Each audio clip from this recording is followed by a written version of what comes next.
Hello বন্ধুরা, এই মুহূর্তে আমি রয়েছি হাওড়া মেট্রো স্টেশনে। আমি এবং আমার ওয়াইফ দুজনে ঘুরতে এসেছি এবং এটা হলো হাওড়া প্ল্যাটফর্ম 15 নম্বর পার করে এই এসকেলেটার এবং এই গেটটা রয়েছে এবং খুব সুন্দর একটি দৃশ্য। আর সবথেকে লং এসকেলেটার বলা চলে, এরকম হয়তো আমার চোখে আজ পর্যন্ত পড়েনি। ভারতবর্ষে এমন কোথাও এত বড় এসকেলেটারের সিঁড়ি মেট্রো স্টেশনে নেই। আমাদের সবথেকে গভীরতম এই মেট্রো স্টেশন হাওড়া মেট্রো। আপনারা দেখতে পাচ্ছেন খুব সুন্দর একটি দৃশ্য এবং এটা গেট, বাইরে যাওয়ার গেট। এবং এই রেস্টুরেন্টটা মেট্রো স্টেশনের বাইরেই নতুন হয়েছে, খুবই সুন্দর এবং খাবারের মান খুবই ভালো, কিন্তু একটু প্রাইসটা সামান্য একটু বেশি।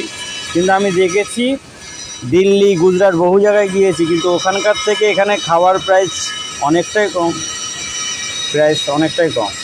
এবং আমরা একটি রোল নিয়েছিলাম, যেটা চিকেন রোল, প্রাইস পড়েছিল অনলি 80 টাকা এবং খুবই ভালো কোয়ালিটি ছিল মোটামুটি রোল হিসাবে। তো তোমরাও সবাই আসো এবং হাওড়া স্টেশনে এসে এই ক্যান্টিনে তোমরা খেয়ে উপভোগ করো।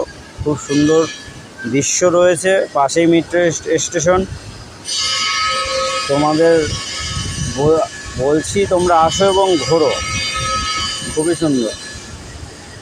এবং এই ক্যান্টিনে, মানে এই রানিং ক্যান্টিন আর কি, চলন্ত ক্যান্টিনে তোমরা সব কিছু পেয়ে যাবে, বিরিয়ানি থেকে শুরু করে সমস্ত কিছু। এবং এই পাশেই দেখছো এটা মেট্রো গেট এবং বেরোয়েই এই পাশে ক্যান্টিনটা রয়েছে।